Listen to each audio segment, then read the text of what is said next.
Como é que você avalia, PH, esses últimos acontecimentos pró-Rússia, né? Olha, meu caro, isso é algo que até fiz um programa ontem na nossa comunidade fechada sobre isso, porque é algo que é complicado, porque quando a gente olha o que está acontecendo no mundo, nós estamos vivendo uma amálgama, como o senhor bem falou, do período da Guerra Fria nas relações internacionais, mas ao mesmo tempo uma volta da política internacional, das relações internacionais e das estratégicas geopolíticas do século XIX, dos grandes impérios. Parece que a coisa está arrumando para esse lado. Apesar que ontem nós tivemos alguns recuos, né? Vamos até falar sobre isso depois. Mas o grande problema que eu vejo está justamente na questão da quarta teoria política do Alexandre Dugin. O duguinismo ele vem galgando espaços de uma forma assustadora na direita, assim como o fascismo fez nos anos 30, né? O fascismo nos anos 30 seduziu muita gente na direita, inclusive nos meios católicos, né? Nós sabemos dos problemas que houveram, inclusive no Brasil, nesse sentido. Qual que é o grande problema, né? Era até a reflexão que eu estava fazendo ontem. Quando a gente começa, por exemplo, não, todo mundo é duguinista, então. Não, não é. E as pessoas têm que entender como que funciona a mentalidade e como que funciona essa quarta teoria. De maneira bem resumida, o Alexander Dugin, ele prega que o grande mal do mundo é o liberalismo, e realmente é uma vertente da revolução, o liberalismo, só que ele classifica que o liberalismo é o único mal maior a ser derrotado, nenhum mal é maior que o liberalismo, porque isso daqui já há controvérsias. Mas ele classifica que tanto o nazifascismo quanto o comunismo são outras duas teorias que falharam em derrotar o liberalismo. Se você quer comprar prata para proteger os seus investimentos ou para diversificar, ou ainda para virar um colecionador de moedas como essa, invista na Morgantes Metais. O link está abaixo. Use o cupom CARAVELAS para obter um desconto. Ele aponta que o comunismo pelo ateísmo e o nazifascismo pela falta de organização e estrutura de Estado do comunismo. Ou seja, se você mistura a questão gnóstica, espiritualista do nazifascismo com a estrutura e organização materialista do comunismo, você tem uma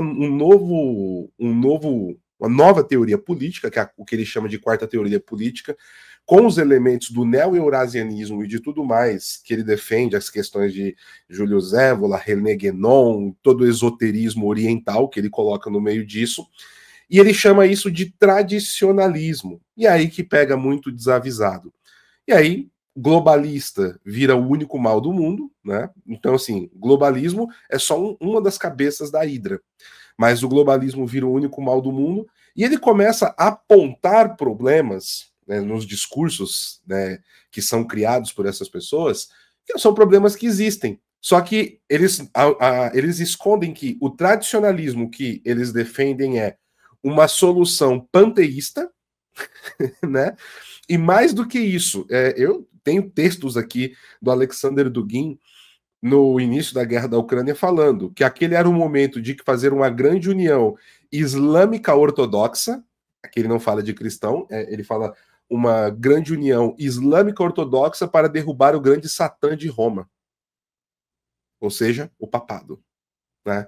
É disso que nós estamos falando. Mas aí ele vai chamar isso de tradição, as grandes tradições que foram derrubadas, é aquele discurso. E o pior é que muito católico está caindo nisso também. Inclusive tradicionalistas. Os tradicionalistas estão caindo a rodo. É impressionante como tem católicos no Brasil e conservadores que estão apoiando a Rússia. E o apoio dos católicos é lamentável. A Rússia tem uma história de perseguição contra os católicos. Desde o século XVII, ou talvez um pouco antes, tem essa mania russa, obsessão russa messiânica, de querer ser a terceira Roma. O movimento eslavófilo do século XIX era bem claro quanto a isso. Eles odeiam a Roma católica. Eles querem construir um novo império sem a Igreja Católica. E o duguinismo, conforme você falou muito bem, é herdeiro, em outra ocasião, né? É herdeiro desse movimento eslavófilo, né? Então é uma coisa de longa data, e as pessoas continuam insistindo, não, a Rússia é boa, a Rússia é excelente, a Rússia é isso, é aquilo, realmente é uma postura lamentável.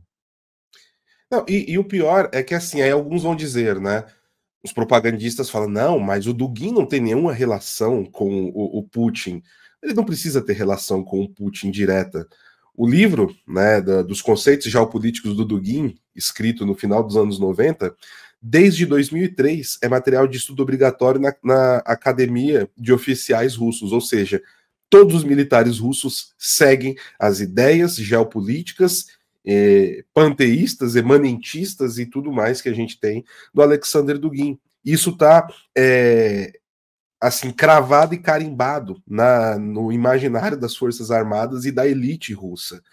Né? E aí a gente tem que separar, né, o que é o povo russo, que está sob o jugo dessa ditadura, né? E, ao mesmo tempo, a gente precisa observar, né, o que tem de fundo. E a quantidade, o que me assusta, professor, é justamente isso. É uma coisa que eu já venho falando, quem me segue, pelo menos 2 anos e meio eu estou falando da quantidade de pessoas na direita americana que estão bebendo a vodka barata de Moscou. Assim, Tucker Carlson, né, J.D. Vance, o vice-presidente, está bem claro que ele é um desses, né, e eu falo da divisão que existe dentro do Partido Republicano, tem uma verdadeira guerra civil dentro do Partido Republicano, só que quando nós falamos de dados, fazemos a análise política profunda, as pessoas confundem, como a minha amiga Bruna Torlai bem comenta, né, com o jornalismo de opinião. Jornalismo de opinião, você sempre vai defender um lado incondicionalmente. Quando você faz análise política, você vai tratar dos dados e dos fatos da realidade. E essa é uma dificuldade que nós estamos tendo no YouTube nesse momento, porque nós estamos tratando de dados e as pessoas querem opinião militante.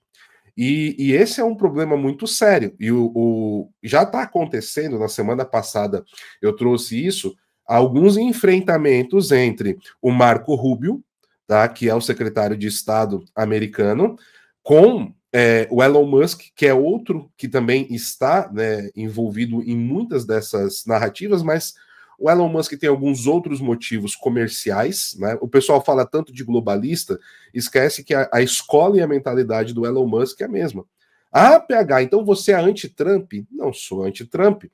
Eu já escrevi em dezembro de 2021 que o Elon Musk seria o Putin da tecnologia. Está lá registrado no meu Twitter, né? 4 anos atrás. Porque é só analisar os dados. Só que nós não podemos ser iludidos.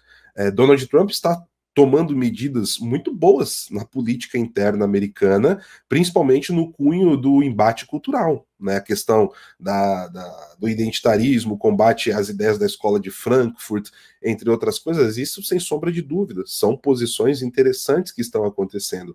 Só que quando a gente olha o cenário das relações internacionais pós-1945, a política da Casa Branca está assustando os próprios aliados. E muitos aliados americanos começaram a se mover e a se afastar, porque eles perceberam que ficariam pelo caminho.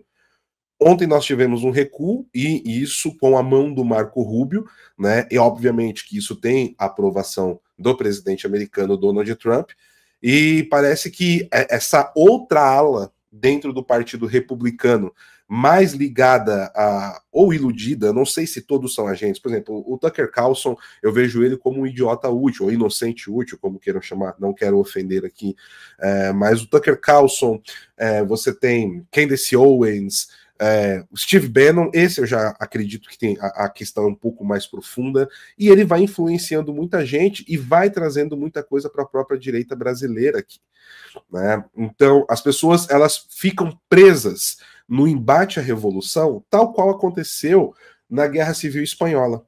Desculpa se eu estou me estendendo aqui, professor, mas na Guerra Civil Espanhola, os carlistas que combateram os republicanos comunistas, que ceifavam a vida de padres, penduravam padres enforcados na porta de igreja, a coisa era tão surreal que, antes de fuzilar padres e freiras, eles faziam os padres e as freiras ficarem nus, um na frente do outro, para que eles pecassem, né, com o desejo da carne, e antes de eles se confessarem, eles eram fuzilados, ou até mesmo eles ter tempo de se arrepender, para que a alma dele fosse as almas deles fossem enviadas ao inferno. Assim, o sadismo dos comunistas era nesse ponto. Isso gerou uma revolta tão grande. Um baile cadavérico, chegaram a profanar um cemitério de freiras, pegaram os esqueletos, colocaram roupas de freira e fizeram um baile cadavérico. Esse é o nível dos comunistas, né? Uma coisa impressionante.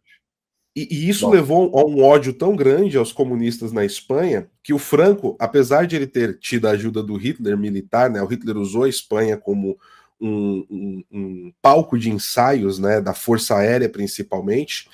Ele usou a Força Aérea alemã para tirar vários soldados do Franco que estavam no Marrocos para vir ajudar na Guerra Civil Espanhola, e isso ajudou muito o Franco e tudo mais. O Franco não queria se envolver na guerra. E aí a única coisa que o Franco fez foi o seguinte: olha, você está fazendo a Operação Barbarossa, aí eu consigo apoio interno aqui dentro da Espanha para que a gente entre na guerra. Só que assim, eu vou fazer a abertura para que pessoas vão como voluntários, eu não vou fazer nenhum tipo de convocação obrigatória, e os soldados espanhóis só podem ser utilizados na Operação Barbarossa, em nenhuma outra frente de batalha nazista. E eles acharam que iam conseguir levantar 10 mil soldados. Em uma semana tinha 30 mil soldados, inclusive muitos portugueses, que atravessaram a fronteira, a maioria católicos, porque queriam combater o comunismo. E o que eles fizeram no ódio ao comunismo? Estavam na fileira dos nazistas, dos nazifascistas. Então percebem o risco que nós estamos vivendo agora? É a mesma coisa com essa história do globalismo que está sendo feito. Como o senhor, tem uma frase que o senhor diz, professor, que eu gosto muito: a história como é que é? A história é mestra do tempo, é isso? Não, a história é mestra da vida. A frase do A história é mestra da vida. Essa frase é muito boa. E a gente está assistindo a repetição dos mesmos erros, inclusive de católicos fazendo a mesma coisa. Pessoas de direita, pessoas de bom coração, pessoas que estão aguerridas com problemas na política que nós estamos vivendo no Brasil, estão se deixando levar por esse tipo de coisa. E é assustador, porque isso vai encaminhar muitas pessoas ao erro em pouco tempo. E uma outra coisa que você comentou aí é a da polaridade, né? É curioso, quando a gente critica Trump, critica tudo quanto é lado, as pessoas ficam com raiva, porque elas esperam uma adesão integral. Então, por exemplo, agora o Trump venceu lá os democratas, então foi a opção menos ruim. Agora, você critica o Trump, ele já vem em cima de você. Então você virou comunista, virou pró-partido democrata. Eles não esperam críticas. É engraçado essa bipolaridade que não só o Brasil, o mundo está vivendo. Eles esperam uma adesão completa a uma narrativa. Se você não cumpre essa adesão completa e critica determinados ídolos aí que tanto a direita e a esquerda sustentam, aí ele já começa a te criticar. E é impressionante. Então esse negócio da guerra da Ucrânia virou uma bipolaridade imensa. Se você critica os dois lados, o pessoal fica com raiva. Se você adere a um lado com crítica, também ficam com raiva. Eles esperam uma adesão completa, ou ao putinismo, ou ao lado contra o Putin. Quer dizer, é uma coisa completamente irracional, né? Completamente irracional. Exatamente. O Pablo Ricardo, ele está até falando aqui, ó. Se seguir essa lógica do PH, não deveremos ter um lado, nem defender uma ideia, porque tem ambos os casos têm ligações estranhas e malucas. Mas então, Pablo, aí que tá, você vai seguir soluções de homens ou você vai ter uma concepção clara do que são os problemas revolucionários e você ser um contra-revolucionário? Se você está esperando uma solução pronta, né, que nasça de dentro da revolução, você só vai encontrar revolução. Se você tiver uma visão clara do que é a revolução e você se postar como um contra-revolucionário, você pode ser um agente que vai ajudar várias pessoas a entender isso, fazer um trabalho de formação cultural, espiritual, político, e isso leva muito tempo, talvez algumas décadas, né?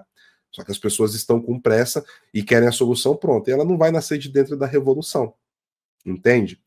E aí que entra a questão do guinismo, porque eles subvertem as pessoas a trabalhar a partir das suas ideias, que é a mesma coisa do gramscismo. O gramscismo fez isso no Brasil, funciona dessa forma, né? E muitas pessoas defendiam ideias socialistas, esquerdistas, comunistas, enfim, em todas as suas cores, e sem saber que estavam fazendo isso. Está acontecendo a mesma coisa agora. Exatamente a mesma coisa.